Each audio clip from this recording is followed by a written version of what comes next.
It is impossible to say how first the idea entered my brain, but once conceived, it haunted me day and night. I loved the old man. He had never wronged me. He had never given me insult. For his gold I had no desire. I think it was his eye.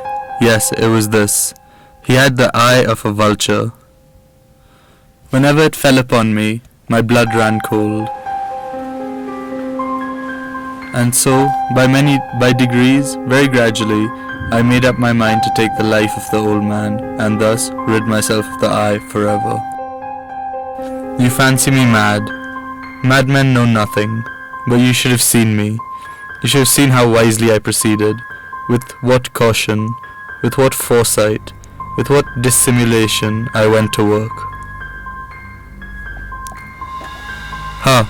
Would an old man have been so wise as this? And this I did for 7 long nights, but I always found the eye closed.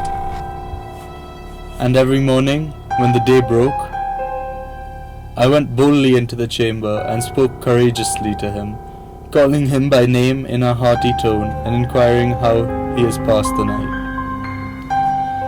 So you see how he would have been a very profound old man, indeed, to suspect that every night, just at 12, I looked in upon him while he slept.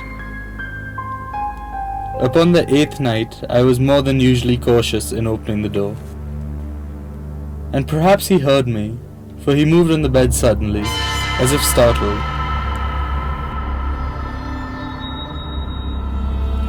He was listening, just as I have done, night after night, hearkening to the death watches in the wall. And it was the mournful influence of the unperceived shadow that caused him to feel, although he neither saw nor heard, to feel the presence of my head within the room.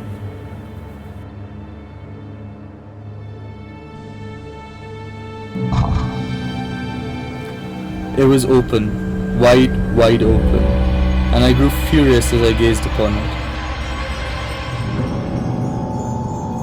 The dead man's hour had come.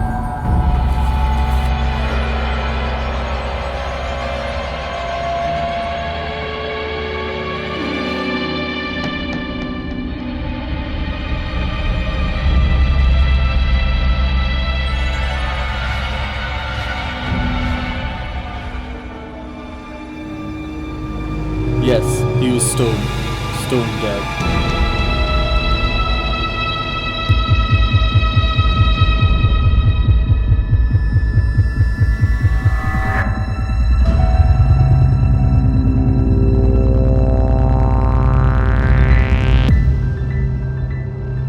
Suspicion of foul play had been aroused. Information had been lodged at the police office, and they had been deputed to search the premises. What had I to fear?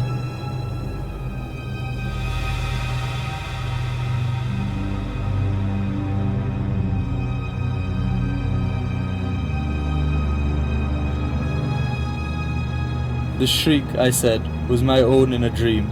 The old man I mentioned was absent in the country. I took my visitors all over the house. I bade them search well.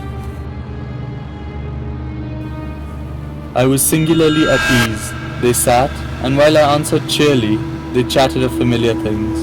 But ere long, I felt myself getting pale and wished them gone. No doubt I grew very pale, but I talked more fluently with a heightened voice. I gasped for breath, and yet the officers heard it not. I talked more quickly, more vehemently, but the noise steadily increased. Oh God! What could I do? I foamed, I raved, I swore. Was it possible they heard not? Almighty God! No, they heard, they suspected, they knew. They were making a mockery of my horror, but anything was better than this agony.